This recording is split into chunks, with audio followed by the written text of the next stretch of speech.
absolutely. So why is she going to attack black people and not say anything about that? 2019, Roland Martin here, broadcasting live from Atlanta, the Georgia Freight Depot for the 98th birthday celebration.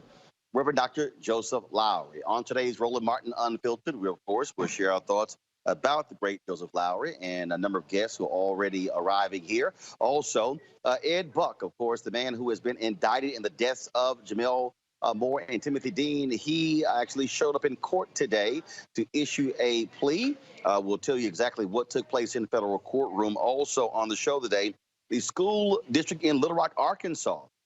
Could they be trying to go back to segregation? Parents there are not happy at all. Also on today's show, black folks still seeking freedom in 2019. We'll talk about the impact slavery has on black men today. Also on today's show, a black man kicked out of a hotel in Portland for making a phone call in the lobby is suing for $10 million. Also in Florida, remember the guy who was convicted of stand your ground? Of course, they rejected the stand your ground defense for killing a black homeless man, sentenced to 20 years in prison. And Reverend Jamal Bryant, of course, remember, it took lots of flack when Kanye held his Sunday service at New Birth Missionary Baptist Church in Atlanta a few weeks ago. Now he is giving the money Kanye gave away because of his comments recently at a Sunday service in Utah. I will unpack all of it. It's time to bring the funk on Roland Martin Unfiltered. Let's go. He's got it. Whatever the miss, he's on it. Whatever it is, he's got the scoop, the fact, the find. And when it breaks, he's right on time and it's rolling. Best believe he's knowing. Putting it down from sports to news to politics. With entertainment just for kicks, he's rolling. It's on go, roll, y'all. It's Roland Martin, rolling with Roland now. He's funky, he's fresh, he's real, the best, you know he's Roland Martin now.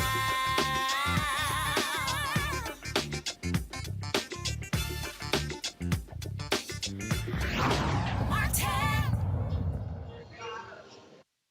Hey, folks, Roland Martin here, broadcasting live from Atlanta at the Georgia Freight Depot for the 98th birthday celebration of Reverend Dr. Joseph Lowry, of course, one of our civil rights legends, and I'll be emceeing the program a little bit later. But let's get right into our show in Los Angeles. Ed Buck appeared in a federal courtroom and pleaded not guilty for the deaths of Jamal Moore and Timothy Dean. Of course, he was, of course, charged 3 additional counts of distributing methamphetamine. Buck, of course, is a wealthy Democratic donor, was first charged in federal court in September with providing methamphetamines led to the 2017 overdose death of Jamal Moore. He was then indicted in connection with Moore's death, as well as the January death of Timothy Dean. His next hearing is scheduled for November 26th. He will remain in custody. He'll be arraigned on Friday in Los Angeles Superior Court on state charges, including operating a drug house. Go to our panel there, Dr. Greg Carr, Chair, Department of Afro-American Studies, Howard University, Dr. Avis Jones-DeWeaver, political analyst, and also Abisha Cross, she's political commentator and Democratic strategist. I will start with you, Avis. It was public pressure that actually brought this to bear. And what is shameful is that Jackie Lacey, the black district attorney there in Los Angeles County, was not the one to really pursue this. In fact, had this been left up to Jackie Lacey, Ed Buck would now be out of jail because he had the $4 million to meet his bail in state court. Of course, there's no bail on the federal level. And so if it were not for these federal charges, Ed Buck will be back at his home, likely doing the exact same thing.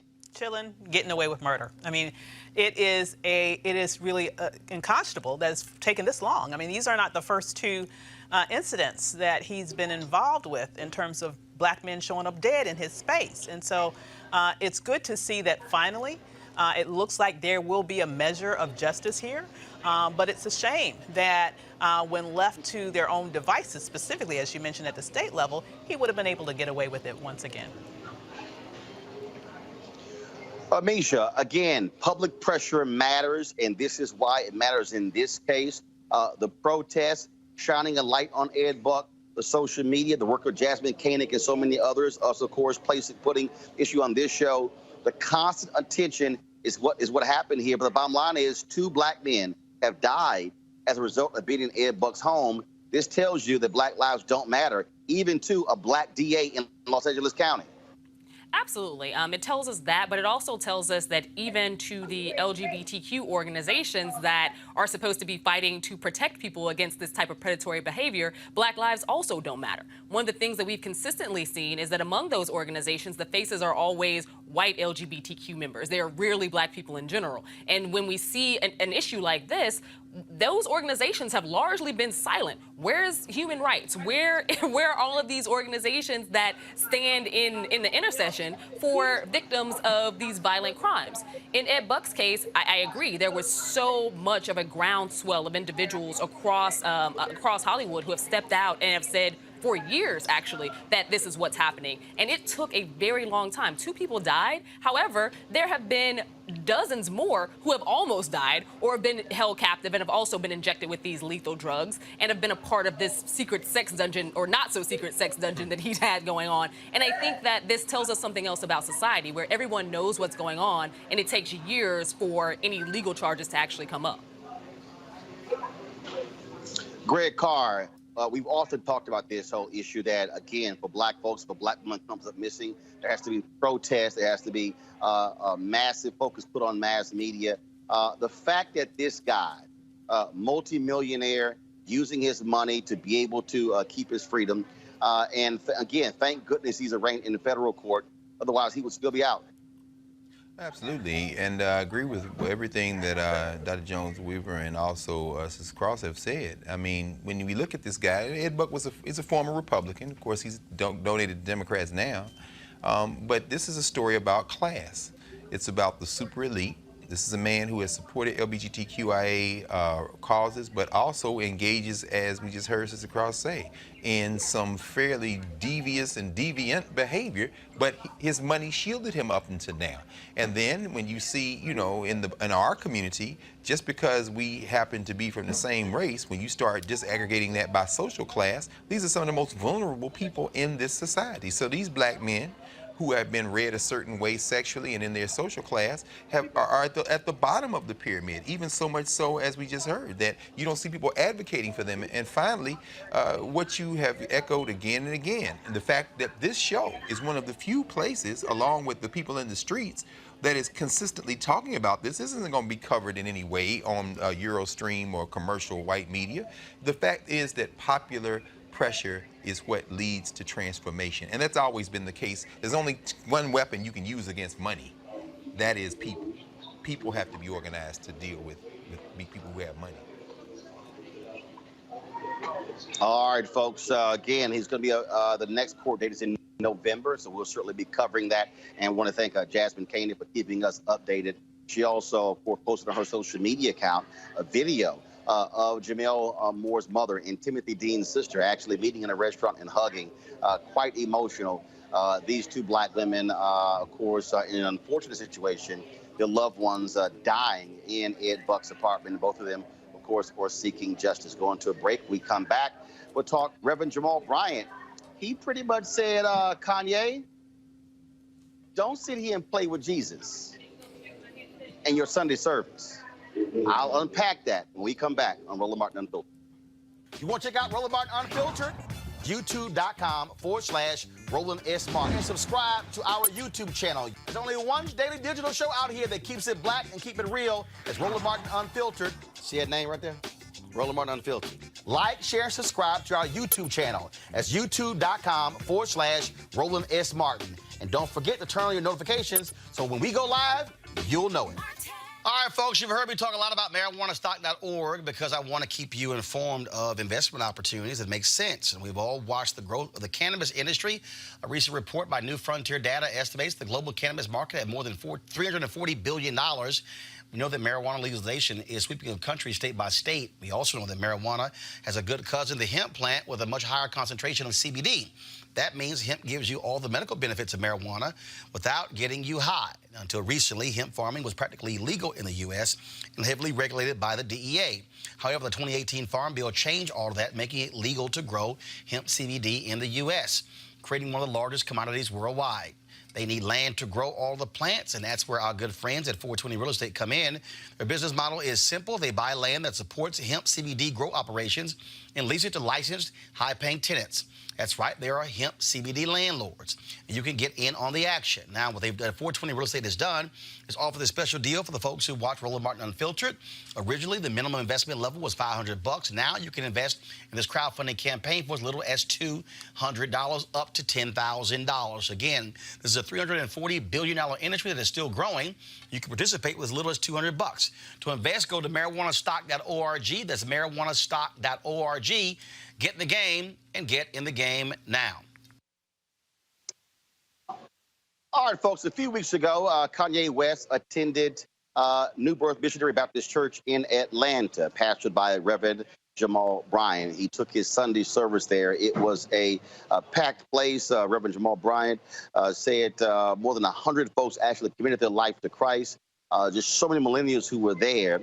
And a lot of people who criticize Reverend Bryant for having Kanye West there leading his service in the pulpit. But Reverend Bryant said, look, his job is to reach people who would not ordinarily be reached by normal means. Well, last weekend, Kanye West held his Sunday service on a Saturday in Salt Lake City, Utah.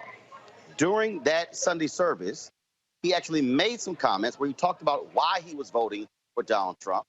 Talked about Republicans were the ones who freed the slaves, and he talked about, again, that support. Well, that unleashed lots of criticism. And last night, Reverend Bryant took the Periscope to share his thoughts on this and also made an announcement regarding a big donation Kanye West gave to his Atlanta church. To say that you unashamedly support Donald Trump when he called the mother continent of Africa a collection of S-hole nations, smacking the entire diaspora in the year of the anniversary of the year of the return. That this same Donald Trump, who in fact brought in all of the presidents of United Negro College Fund, HBCUs, and promised them that he would give funding, hadn't given a dime. And still, he says he supports him. I don't align with the statements of Kanye West. I don't endorse it, nor do I subscribe to it. And I am not a runaway slave. To that end, Mr. West made a significant donation to New Birth Cathedral. But I do not want to be guilty of double speech.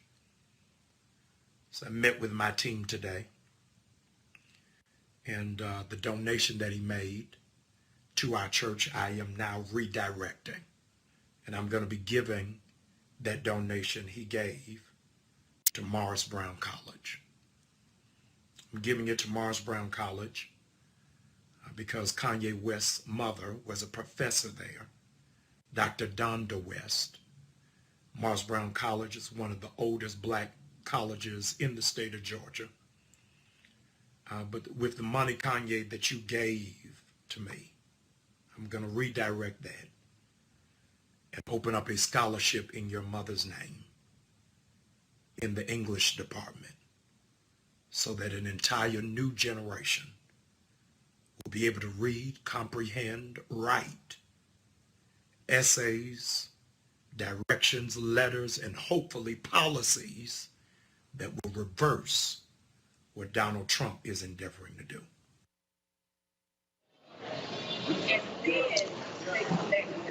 Greg Carr, I want to go to you first. There are a lot of people who, again, criticize Reverend Jamal Bryant for having Kanye at his church. I dare say I disagree with those people. The reason I say that is that you look at the Sunday service, look at those previous Sunday services, Kanye West, it was music driven. It wasn't about politics. But what he did in Utah is what changed the game. And it caused people to say, oh, is Kanye using Sunday service as a rally, if you will, for Donald Trump? To me, it makes perfect sense what Pastor Jamal Bryant did by saying, giving that money away, not going to the church. He certainly was bothered by what Kanye had to say. And frankly, to me, made the right move. Your thoughts? I agree. I mean, I think, Dr. West, Dr. Donda West, who not only taught at Morris Brown College, taught at Chicago State University, spent a great deal of her life, that's right, and career at HBCUs and with black students. I think it's a wonderful and fitting tribute, particularly, and we know Morris Brown needs the money. As it relates to whatever Kanye is or isn't doing in the church, my dear brother, I don't really have a dog in that fight. I don't believe that we should be listening to celebrities for anything politically. If they haven't distinguished themselves, unless it's Paul Robeson or Nina Simone, I don't really see the need to try to parse through anything Kanye West says. And if he wants to go in the church, the doors of the church are open. I would agree with Jamal Bryant or Michael Eric Dyson or anybody else that says whosoever is, let them come. The only other thing I would say is this. The important thing for me, what we just saw on Periscope, is that Jamal Bryant said, I met with my people, with my directors, with my board. No individual should be making decisions for institutions. And we got to get away from this celebrity culture where we listen to one person as if they speak for everybody. And I'm sure that board said what ended up being the decision that Jamal Bryant did not take on his own. So altogether, I think it's about the best you can do. Avis, the reality is when you look at the Sunday service, when you look at what Kanye West is doing, again, some people said, is he being for real? Is he being serious? He apparently is putting out a gospel album. But I think what really jumps out here is the fact that here he had an event that was supposed to be a religious service. And all of a sudden, he turns it into a rally for Donald Trump. Yes, Donald Trump did win Utah. Yes, he might be talking about Jesus in Utah. We know that there are Mormons. But it is an issue of accountability, I believe, when it comes to the black church, when you recognize what somebody's doing. And I think in this case, this was a smart move. Your thoughts on this whole issue? Well, I'm certainly glad that the donation is being made to an HBCU, and specifically in memory of Kanye's mother. I personally believe that he still is struggling after losing her.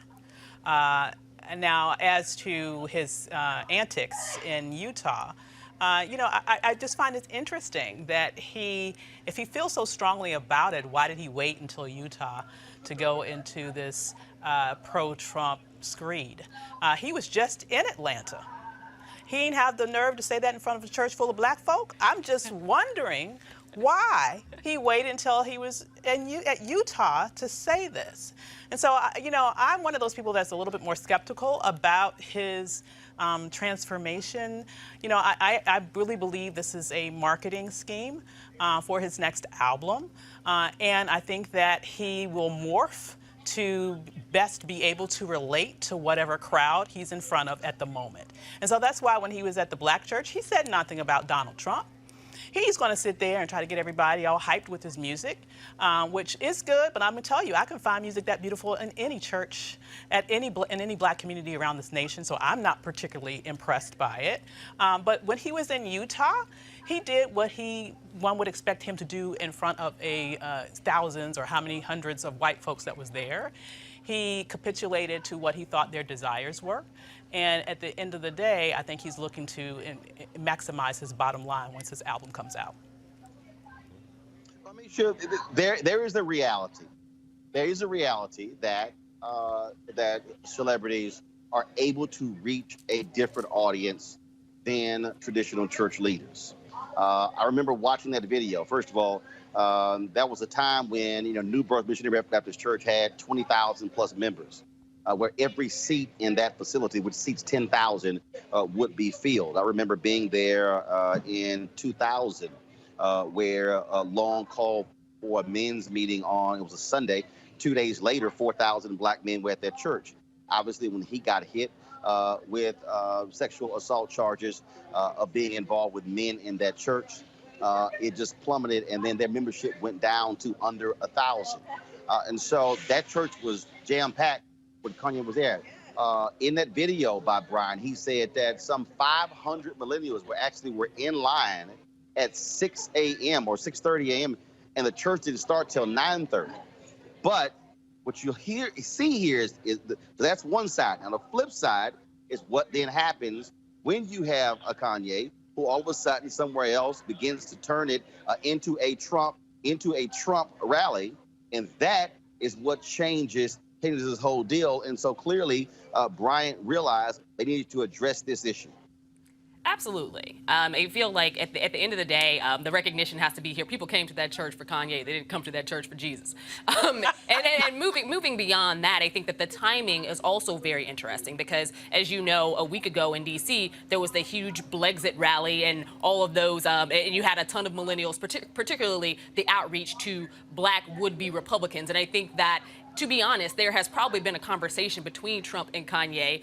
You know, he's elevated Kim Kardashian in the criminal justice space and everything. There's probably been a conversation between him and Kanye about what Kanye can do for him. And I think that at this point, it is the Trump campaign wants to get more black support. They've offered to pay different rappers, athletes, and others to come out and basically tout the campaign initiatives for them. And I think that Kanye is somebody who he sees as a friend, somebody who is well known, somebody who has respect in the black community, someone who he thinks can really help carry the mantle for him. And I think that he was using his Sunday service as that. I agree with Avis that at the end of the day, he wasn't going to do this in a black church in Atlanta. That's just not the audience. But I do think that he is going to continue popping up along the campaign trail, not necessarily at campaign events, but utilizing this newfound audience in terms of the church-going group that he's trying to get going to help him to pass along that message.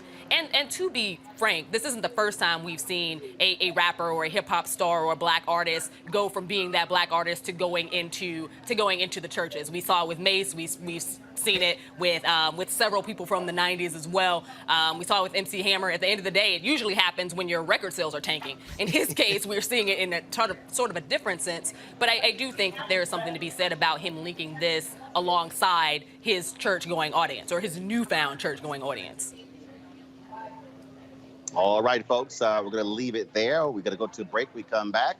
Our weekly 1619 to 2019 segment. We'll talk about slavery and the impact on black men. That's next. Roland Martin Unfiltered, broadcasting live here from Atlanta for the 98th birthday celebration of the Reverend Dr. Joseph Lowry. We'll be back. You want to support Roland Martin Unfiltered?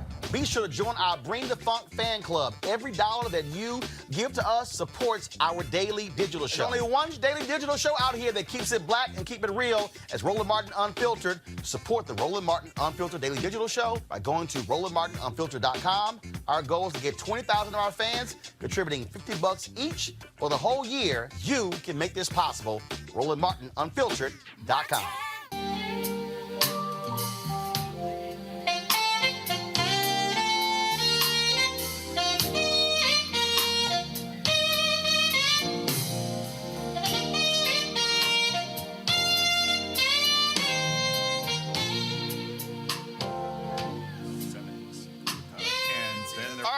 That's my homeboy there, Jamal Bryant, one of the folks performing at the Luxe Jazz Experience in Cabo, November 7th through 11th.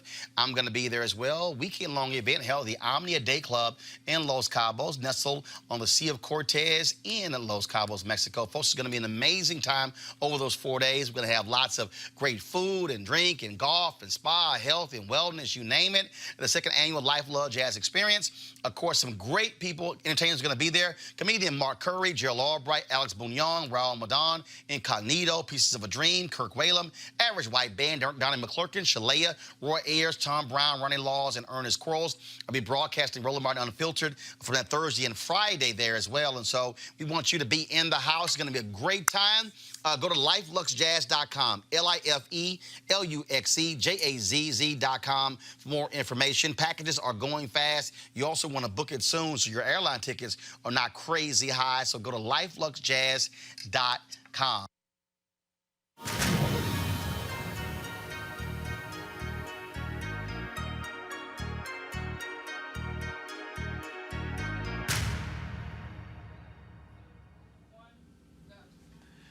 For Roland's Still Seeking Freedom segment this week, we are joined. Our understanding of sex and sexuality, even our responses as black men to sex and sexuality and ideas of sex and sexuality even today.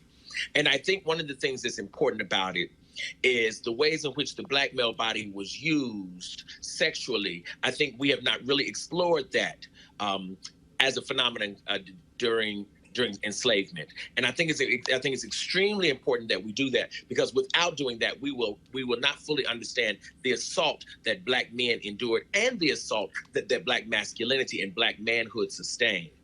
And I remember being particularly excited about this topic because I had read the narrative of Linda Brent, wherein Harry Jacobs talks about this young man named Luke. And I remember just being really frozen by the way she spoke about how this white man treated him and had even tied him to a bed and quote unquote made him perform unnatural acts, made him do things unspeakable.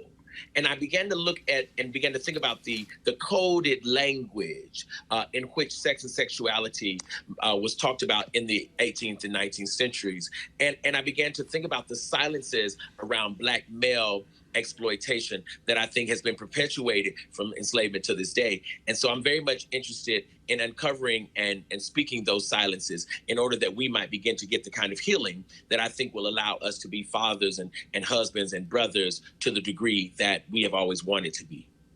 You know, it's interesting, Dr. Black, it's interesting, Dan, as we think about this, as you play this out, what form would those types of healings take place? I think about that because, of course, around the country and around the world your work has traveled, but you are based in Atlanta, and there in the Atlanta University Center, and having taught your work and having, know your impact on students. You see Tyler Perry open this new theater, this new complex there in Atlanta, the biggest one there is. But I mean, how do these popular images, and I'm thinking, of course, about not only Medea, but the questions of sexuality in Black popular culture today, how much of that can we attribute to the impact of how we think about sexuality coming out of the traumas of enslavement? I think we contribute probably most of it to that, because I think we're really in the age of a kind of hyper masculinity, or it swings the other extreme, and that is a hyper femininity. And I want to say, I think there is a toxic masculinity, but I think there's a toxic femininity also. And I think there's a way in which understanding masculinity at either extremes is a distortion. When you think about popular media today, I think the thing that's driving popular media and popular culture and popular images of Black men more than anything is really hip hop.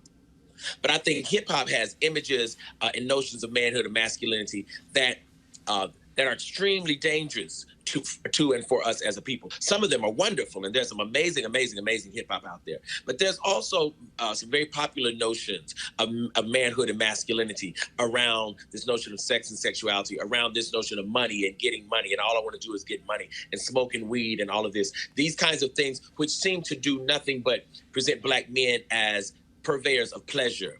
But I think that's a direct connection to enslavement, because I think, quite frankly, enslavement was an aesthetic enterprise. As much as it was an economic enterprise, it was an aesthetic one too. I am more and more convinced the more I study this topic that not every slave, not every African who was potentially enslaved was brought here. I think those Africans were brought here who whites could imagine would be serviceable to white sexual imaginations. Oh, wow, that's powerful, man. I mean, talk some more about that. I mean, your work, I'm thinking now about the coming in particular, and this question of desire, this question of this kind of white gaze and the Black response to it. Where have you found evidence of that? Where do you find evidence of that in the historical record, given, I'm thinking about your first book, Dismantling Black Manhood, for example. I mean, did that jump out of the archives what kind of examples did you see of this type of behavior and this type of desire, this white desire? It did. And in fact, what's interesting, Doc, is, of course, I combed through slave narratives just over and over and over and over and again. But the other thing that I read a lot of in graduate school was what I called free narratives. And that is the narrative of Black men during the antebellum period, but they were not enslaved. And looking at these narratives, whether slave or free, the thing that stood out most in my mind is these men's absolute preoccupation with the notion of maintaining manhood, which meant in my head that manhood was slippery, that it was not something that was firmly held or firmly grasped. It was something that men could lose. And I was very interested in this notion of how does one lose one's manhood? Like if you're an adult and you're a male, how are you ever not that, And I began to see that we began once we encountered this place called the diaspora to accept and to embrace notions of manhood and masculinity that had to do far more with performance than being. Let me ask you. Let me ask you, Doc. In the couple of minutes we have left, I really want to turn now and continue this conversation in asking you this question: what do healthy relationships for our people look like? I'm thinking particularly now about your work around rites of passage with Ndugu and Nzinga. You know, what does it look like to engage in that kind of recovery or repair? Or is it even about recovery and repair? I mean, if manhood or womanhood can be lost, how do we regain it? Or is even regaining the question? I mean, how do we now move forward into creating these healing spaces and ultimately these whole human beings that you've been talking about in your work? And Sure, that's a very complicated question, but I think the simple answer I could give in the amount of time we have is that I think we need to reclaim the power of touch. I think one of the things that has not happened since the Middle Passage, literally since we were forced to lie on top of and next to and alongside each other, I think that we have avoided in many instances touch unless it was violent or sexual. And one of the things I would love to help us as a people do is to reclaim the power of our own bodies, to reclaim the power of our own our own spirits, to reclaim the power to touch and love each other just as human beings who deserve to be honored. Not because I'm trying to possess you, not because I'm trying to consume you, but just because I'm trying to acknowledge that you are magical and you are wonderful and you are Black and you exist. And so I think this notion of what it means to touch one another, it seems so utterly simple, but I really, really believe that we are touch deprived to the extent of it being pathological. I think we literally rob each other of touch. I think we steal it from each other in ways in order to stay alive. But those ways we do it tend to be very volatile and very violent. We can do it on the basketball court. We can do it on the football field. We can slap one another in terms of fighting. What we cannot do is hold each other tenderly. What we cannot do is hold each other's hand and share ideas together. All of that is taboo. But the reason I think that is taboo is because that looks too much like a human being on a Black body. that is very interesting, particularly when, you know, all of us traveled in the continent and we see touch is much, much more free. Particularly between, it's very interesting to see men holding hands, women holding hands. It's not a sexual thing, you know, people very sexually. And we do touch, but it is a difficult thing to navigate. Listen, brother, we're very happy that you joined us for this segment, and we certainly encourage you to continue with your work. We're looking for your next book. And we continue to teach the coming in your other books around the country. Thanks, Dr. Daniel Black, Clark Atlanta University. I appreciate y'all. Thanks, Dr. Carr. Talk to you soon. Yes, sir. Talk to you soon, brother. So we'll be right back after this short. You want to support Roland Martin Unfiltered? Be sure to join our Bring the Funk fan club. Every dollar that you give to us supports our daily digital show. There's only one daily digital show out here that keeps it black and keep it real as Roland Martin Unfiltered. Support the Roland Martin Unfiltered daily digital show by going to RolandMartinUnfiltered.com. Our goal is to get 20,000 of our fans contributing $50 each for the whole year. You can make this possible. RolandMartinUnfiltered.com.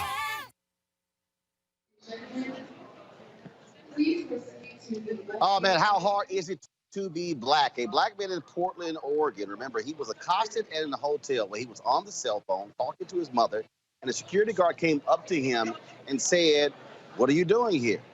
Demanded proof that he was actually staying in the hotel. Demanded to see his room key, and he continued to press him. Well, Jermaine Massey is now suing the Hilton Doubletree in Portland for $10 million. What eventually happened was that the security guards told Massey he was loitering and that he was a risk to the safety and security of the other guests. Eventually, the hotel manager called Portland police, who then escorted Massey out of the hotel. Massey was not arrested, and the police officer who responded to the incident offered to drive him to another hotel. We'll keep you updated on this suit. Amisha, what it just goes to show you, and this is a thing that white Americans don't understand. In fact, I had a black conservative who was upset with me because of our crazy ass white people segment. He was like, "Well, what if somebody else had a segment called Crazy Ass Black People?" You don't see black people doing the kind of stuff where calling the cops on somebody black who's barbecuing, or saying your car was 1 inch in the crossway, or selling lemonade and then calling the cops. You don't see that happening. And here's the case where, again, brothers in the lobby talking to his mom on a cell phone, staying at the hotel, but they say, "Oh, I'm sorry, you're loitering." This is called being black in America. Absolutely. And anyone who doesn't see it or understand it is someone who refuses to see it or understand it. At this point, you know, when we're at a point in our nation's history where these types of stories keep ticking up, not that they haven't always happened, but they're getting, or at least in black media circles, the actual coverage that they deserve. In this case, one of the things that struck me the most is that there are meetings that happen in hotels across this country every single day by people who do not actually have a key card or are not actually people who are staying at that hotel.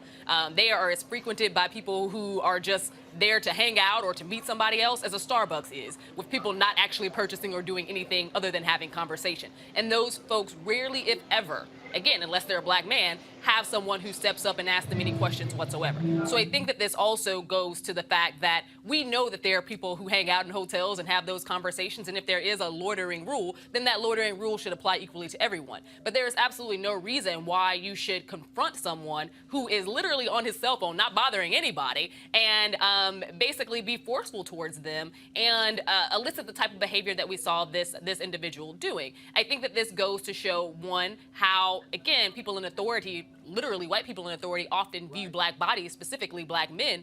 But in addition to that, there's absolutely nothing. If I'm at a hotel and you demand that I show you some proof of my stay at that hotel, the odds of it happening are very low. But I don't think that even in that type of situation, as a woman, and I think that this is one of the dissections that we have to make as well. As a woman, I'm not going to get treated the same way that black man did in that instance. And I think that we need to, you know, continue to elevate these stories, but also have an understanding and push these hotel corporations and these other industries that exist to not only identify by those anti-bias trainings, but also to have a strong understanding of the things that they do every day, these micro biases that exist, where it tells you inwardly that this person is some type of a threat, or that they may be disruptive, or that they may cause issues for other people who are in that area. This man was on the cell phone talking to his mom. He wasn't doing anything inappropriate at all. There was nothing about him that was menacing. There was nothing about him that would showcase any level of fear to anyone in that area, other than the fact that a white individual assumed because he was a black man that was cause for fear and cause for action. Let me go to Greg on this one. Greg, again, you're in a hotel. You're staying there. And to demand that, you know, you show your proof and then to accuse him of loitering, I mean, how hard is it to simply say, when you finish your phone call, then I'll speak to you? That's all you got to do. Well, I think, that would be the second thing you would have to do. The first thing you would have to do is see another human being.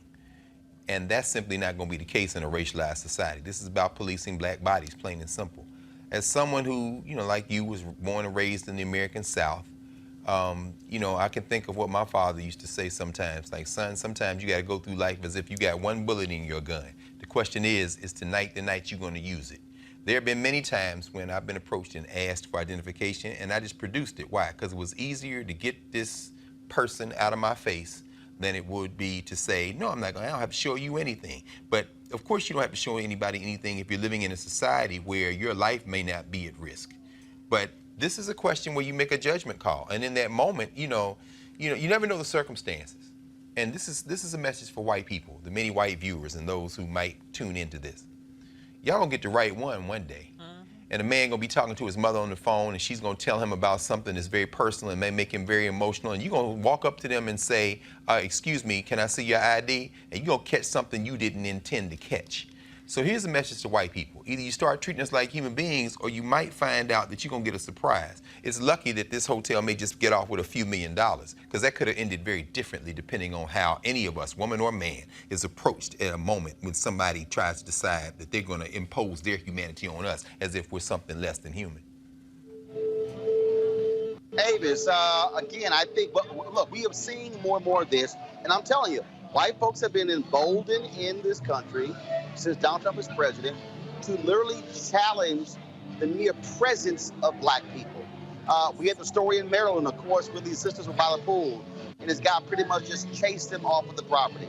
And then, of course, the lemonade, the barbecue. We talk about, story after story, and people don't understand when black people get sick and tired of this, and black people go off. We're like, why are you all upset? because mere blackness is what is being questioned. Absolutely, absolutely, and it's so, you know, as Dr. Carr was saying, our humanity is being ignored. It's being undermined. It is, and it's being done by individuals who are using authority, quote unquote, perceived, or what they believe is their real authority, right? Perceived authority, as a tool of oppression against us. So it's either their personal authority in the form of a security guard in this particular instance, or trying to insert the authority of the police by picking up your cell phone and calling the police for a ridiculous reason.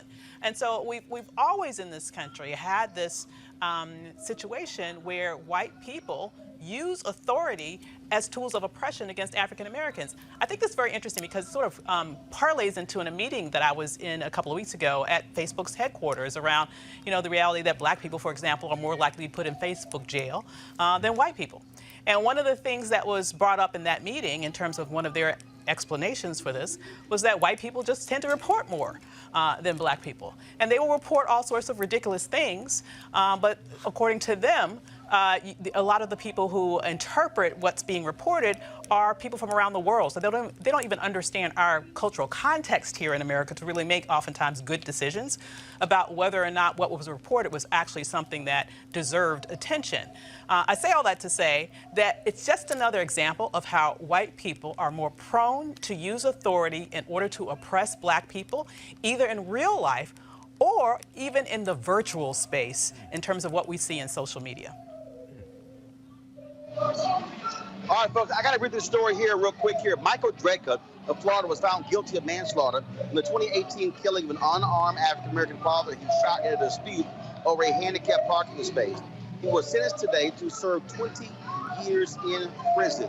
The victim, Marquise McLaughlin's family, delivered their impact statements before the sentencing, saying that Drake's weakness, cowardice, and anger are the reasons he killed McLaughlin. Drake's attorney said they plan to file an appeal asking that the conviction be overturned. All right, folks, so you're hearing, of course, you're hearing all of this noise here. And so I am here in Atlanta where there's a massive celebration going. And so I'm going to actually step aside. You'll see all these tables that are lined up. And so Reverend Dr. Joseph Lowry, of course, he's turning 98 years old. And so we were here about 2 or 3 years ago when they had his 95th birthday celebration and an award ceremony. This, of course, is benefiting the Lowry Institute, named after him and his late wife. And they asked him, so that then what it was a program, it was in a theater, they had an awards program. And so he told his daughters, look, I don't want an official program, I want a party. And so that's exactly what this is. And so you see all of these tables. So you're going to have more than 600 people who are going to be here. I've, of course, already seen Atlanta Mayor Keisha Lance Bottoms, so many others from all across Atlanta. Ambassador Andrew Young, I saw him come by. Matter of fact, he's sitting over there as well. And so they're all here to pay homage to Reverend Dr. Joseph Lowry, turning 98 years old. And so I'm going to actually be emceeing the program. So we're going to actually be live streaming it as well. Now, we've had some technical issues here. That's part of the reason why the show looks a little bit different, because I'm actually broadcasting from my iPad because we've had some issues getting the signal out of here through our normal system.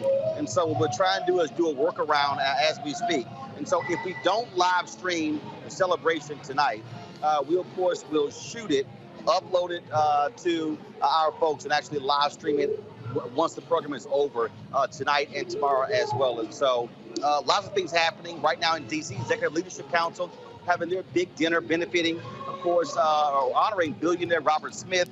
I would have been there, but I said, look, we're here in Atlanta because we wanted to honor, of course, one of our great civil rights icons, Reverend Dr. Joseph Lowry. And so that's one of the reasons why we created Roland Unfiltered, to cover events like this, because otherwise, if you weren't from Atlanta, you wouldn't know about this. So we want to be able to be here to bring this to the nation, bring it to the world, all the folks saluting Reverend Joseph Lowry. So that's one of the reasons why we want you to support what we do here at Roland Martin Unfiltered. We want you to go to RolandMartinUnfiltered.com, join our Bring the Funk fan club, give via PayPal, via Cash App, via Square, because again, we are here to cover Black America.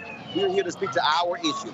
This will not get national coverage, but we want to be able to pay homage to one of our own. That's why we created this platform. So we want you to support us. So please do so. So I gotta go. I gotta go host the program. And so it's 7:03. I'm running a little bit late. And so look for us to have this a little bit later. Okay. I want to thank Greg. Want to thank Anisha. Want to thank Avis as well. Thank you so very much, folks. I shall see you tomorrow from Denver, where we're having our school choices, the Black Choice Town Hall. Looking forward to it. Until then, holla.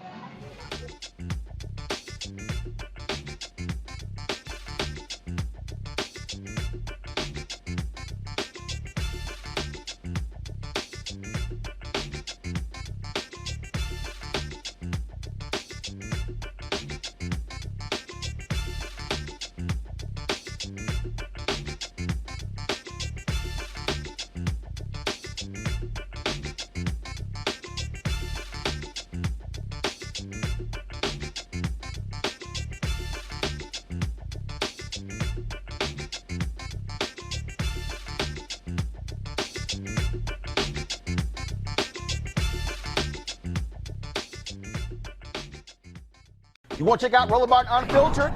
YouTube.com/Roland S. Martin. And subscribe to our YouTube channel. There's only one daily digital show out here that keeps it black and keep it real. It's Roland Martin Unfiltered. See that name right there? Roland Martin Unfiltered. Like, share, and subscribe to our YouTube channel. That's YouTube.com/Roland S. Martin. And don't forget to turn on your notifications so when we go live, you'll know it. Hey everybody, this is Sherry Shepherd. You're watching Roland Martin Unfiltered, and while he's doing Unfiltered, I'm practicing the wobble. Yes, I am. Because Roland Martin's the one, he will do it backwards, he will do it on the side. He messes everybody up when he gets into the wobble, because he doesn't know how to do it, so he does it backwards. And it just messes me up every single time. So I'm working on it. I got it. You got Roland Martin. Hi, my name is LaToya Luckett, and you're watching Roland Martin Unfiltered. What's going on, everybody? It's your boy Mac Wilds, and you are watching Roland Martin Unfiltered. What's up, y'all? It's Ryan Destiny, and you're watching Roland Martin Unfiltered. What up, Lana Well, and you are watching Roland Martin Unfiltered.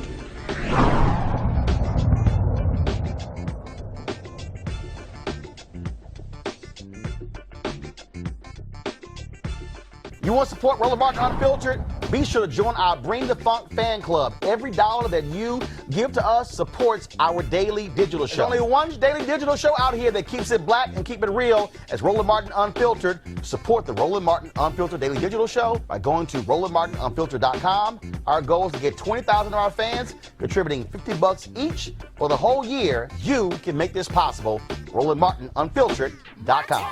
Hey fam, want to check out Roland Martin Unfiltered? The blackest show on all of digital, cable, and broadcast. Check out our audio podcast. There's only one daily digital show out here that keeps it black and keep it real. It's Roland Martin Unfiltered. Press play.